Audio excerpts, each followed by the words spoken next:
Dear Tommi, it's an honor to welcome you to the International ORP Foundation Executive Series 2025. This series highlights global leaders in occupational health and safety, and this year is particularly special as we celebrate the 25th anniversary of the International ORP Foundation. Thank you so much for joining us today. Thank you. Thank you very much. Great. So before we dive into the conversation, let me introduce you to our audience. Tommi Alanko is the Director of the Occupational Safety Unit at the Finnish Institute of Occupational Health. He is a leading advocate for Vision Zero, risk management, and sustainable safety strategies. His expertise spans the application of new technologies in workplace safety, the impact of green technologies, and social sustainability. Is everything correct? Yeah. Great. So before we start with the questions, let's have a look at the quick roadmap of what's ahead. So we will start off in Finland, exploring how Vision Zero is shaping workplace safety. Then we will talk tech, how artificial intelligence and digital tools are changing the game. Next, we will go from theory to action and see how organizations can make Vision Zero a reality. And finally, we will wrap up with the big picture and see how global events like the 25th anniversary of the International ORP Foundation make real change. So let's get started. Finland has long been recognized as a leader in workplace safety, and Vision Zero has played an essential role in shaping its approach. Tommi, as Director of the Occupational Safety Unit at the Finnish Institute of Occupational Health, how is Finland incorporating Vision Zero into its policies? Thank you for that question. I think that Finland's Vision Zero strategy is built on a foundation of continuous improvement and a positive safety culture. So those are kind of the basic building blocks, if you say. And as an example, we have a Finnish Vision Zero Forum, which is the network of workplaces that work together and to try to kind of find out or try to higher levels of safety and well-being at work. Currently, we have over 550 member workplaces in our forum. And we have estimated that through these workplaces, we can reach about 18% of Finnish working force. So that's a kind of good way for us to reach a lot of workers through Vision Zero. This forum is based on a long-term commitment to continuous improvement of work safety, health, and well-being. And I think one of the reasons why it's so successful in Finland is that our concept is approached from multiple perspectives. And there are many forms and ways to implement it in practice. And that's kind of the main success factor from my point of view. We have to have an approach that is relevant to that one enterprise that is thinking how to implement Vision Zero, how to improve their safety in practice. And we have tried to make this possible through Vision Zero Forum by having not only one way to do it, but kind of several ways that are applicable for many companies. And I think that one great advantage of Vision Zero and its preventive actions is that it's relevant. It's compatible with labor laws and national standards. So it can be also used as a umbrella strategy to support better implementation of the law and current different initiatives and increasing acceptance. And maybe there are a few points what different actors can do or could do. And I think that important is the kind of commitment for continuous improvement, so that you can start with the kind of basic things, and when you get those working, then you can advance and always try to strive a little bit better. And also the positive safety culture is important, so that it's not only about mistakes, or it's not about mistakes, it's about how you actually succeed most of the time you are working.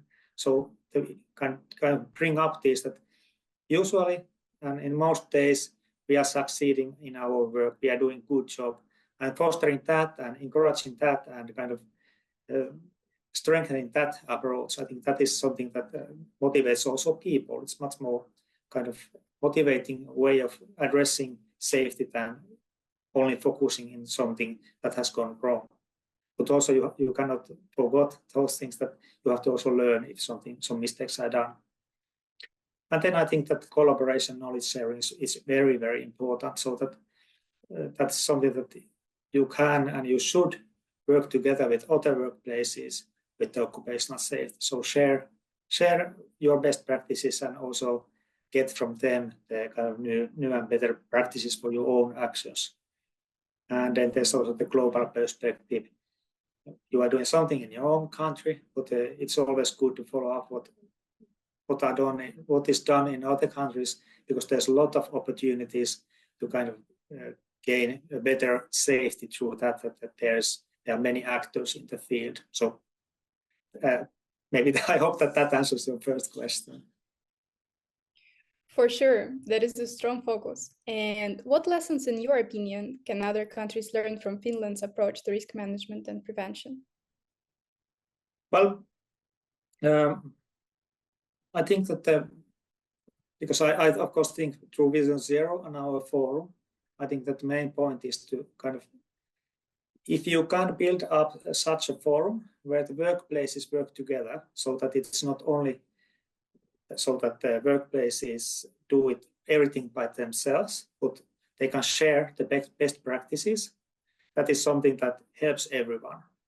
And the basic idea is also, of course, that there can be competition between enterprises, but with safety, you shouldn't have this kind of competition. But I think that it's good to share all the safety-related, let's say, inventions and how to do things properly.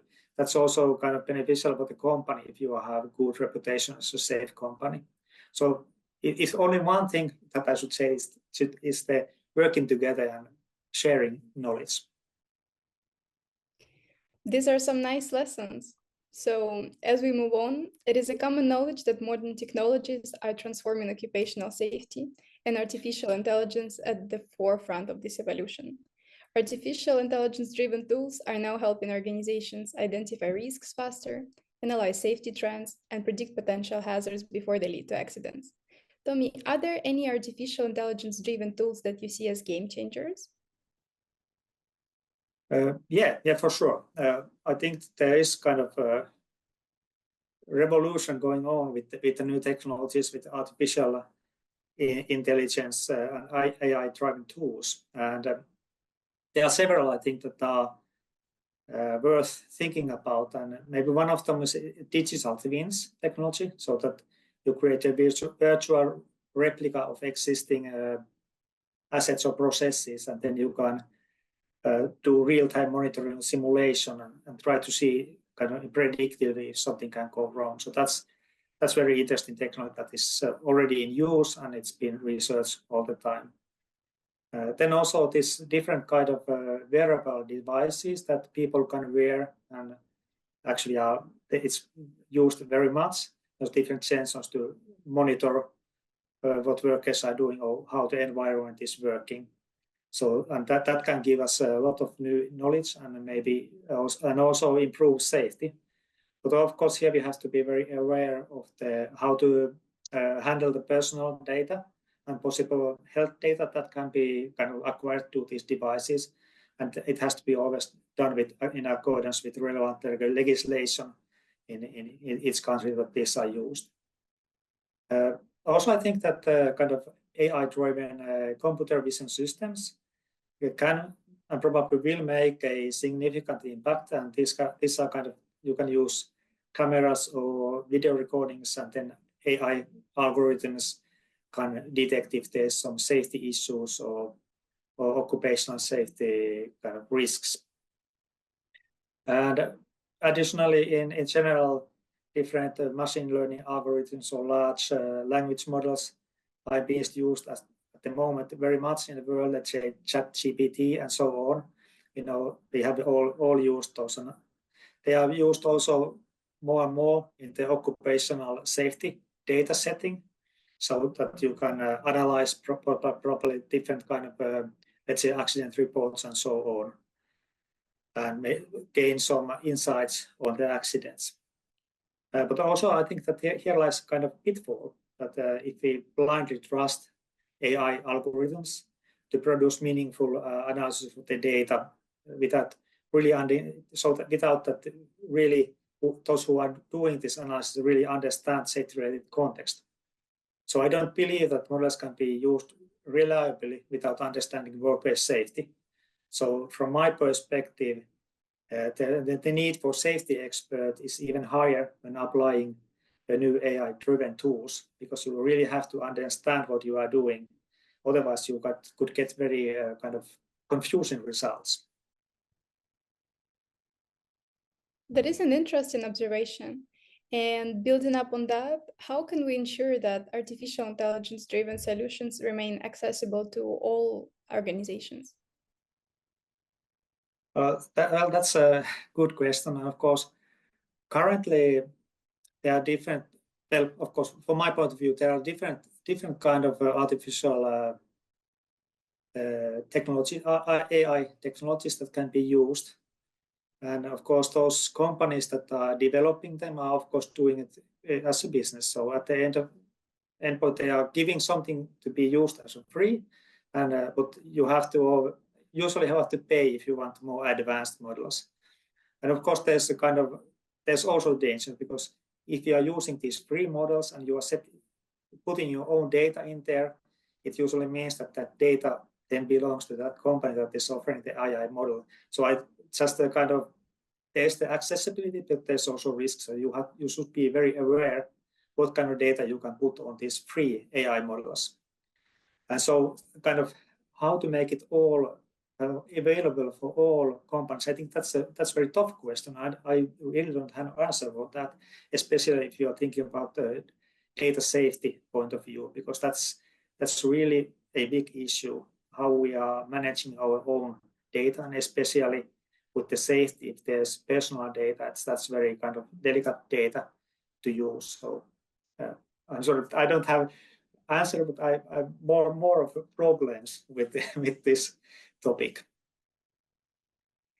Thank you for sharing your perspective and for highlighting the challenges. Artificial intelligence indeed seems to be revolutionizing safety management, but we have to be cautious and smart in its implementation. So as we move on, let us zoom in back on Vision Zero. You have worked extensively on integrating Vision Zero into enterprises and global supply chains. How can organizations, in your opinion, move from theory to tangible results? Yeah, I think there are a few kind of things to take into account. And from my perspective, again, I think that the most important is that there's a commitment from the leadership, from the top management, to prioritize safety, health, and well-being. And this commitment should also be clearly communicated to all employees. And I think that if the top management is committed, everything else will follow after that. And I'd say that it's quite basic things. So, and also to take kind of step by step, small steps. You don't have to kind of get everything ready in one day. But the kind of first steps to take maybe is to just assess the current safety practices, identify where there's need for improvement. It's also important to engage all employees and utilize their knowledge on safety work. Usually the workers who do the work also know the best what kind of safety risks there or safety issues there can be in certain tasks. So utilize that information, it's very important. Of course, then training and education when it's needed, that's important part. And I think that the overall idea of continuous improvement. So just to take to that kind of mindset that we start with this situation and then kind of try to improve it step by step. So you don't have to be perfect at the first time, but it's just to make sure that you are getting better and better all the time. And again, I kind of repeat myself, but I think that there's kind of cheat code, and that's the collaboration and sharing knowledge with other workplaces and safety-related issues.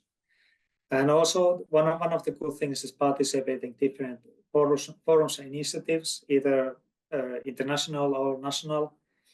And such as different conferences or your coming conference. I think that's very good kind of way to connect with other people who are kind of dealing with the same issues. And the basic idea that you don't have to invent the wheel over and over again, because others have already done that, so you can hopefully kind of have a discussion and exchange ideas and best practices. And this is the kind of way or place where the networks show their power and can really advance safety and safety at your own workplace. Such a strong point. Making safety an integral part of business operations requires commitment, leadership, and collaboration. Can you share a success story of a company that successfully implemented Vision Zero? Yeah, sure. There are kind of many ways to go forward, but one thing is that one of the success stories that I have seen is the kind of the commitment that the leadership has done. So there's one company where there was quite a lot of accidents and really serious accidents, and then the highest management, top management, kind of made the commitment for the safety, and they kind of communicated to all the employees with their own faces, and made sure that everybody understood that the top management is kind of committed to advancing the safety. At the same time, they also invested to safety, made sure that there are kind of risk assessments are done, and all the people have right equipment to work on, and so on.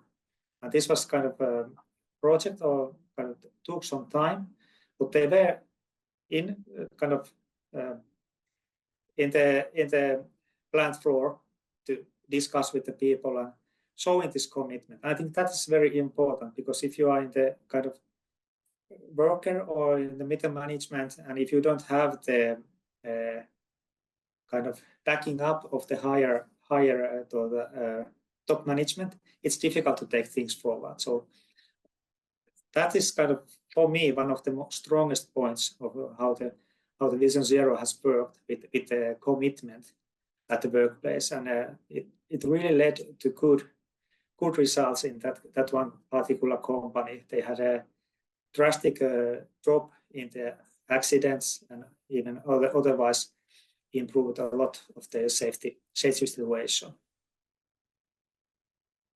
So well said. And how about now we will head into the future with discussing the role of knowledge sharing and collaboration. So this year we are excited to celebrate the 25 years of the International ORP Foundation.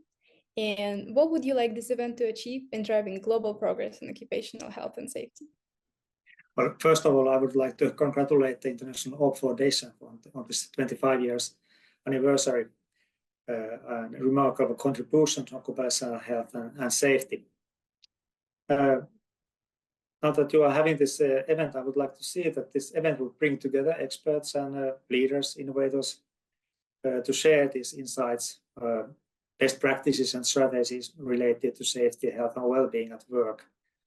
And I think that by collaboration and knowledge sharing, we can collectively advance Vision Zero initiative and create safer and healthier work environments worldwide.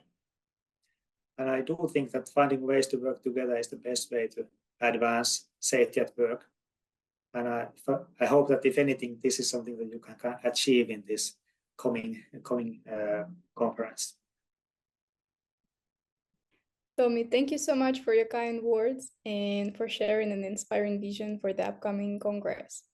This has been an incredibly insightful discussion. And before we close, do you have any final thoughts or words of advice to the audience? Well, my advice is that talk to each other, collaborate, find ways to kind of share knowledge, and even if you are kind of you are talking with people in different enterprises, maybe even different industries, there usually is some kind of connection with the safety, even though you are doing maybe different things there. they are something that you can always learn from each other. So I think that is the most important thing I can say, just to have a discussion and see how you can help each other. Thank you. Thank you again, Tommi, and big thanks to our audience for joining us today. Last but not least, I would like to remind everyone that the 25th anniversary of the International Foundation is just around the corner. Stay safe, stay engaged, and follow our official channels for more inspiring interviews like this. Bye-bye!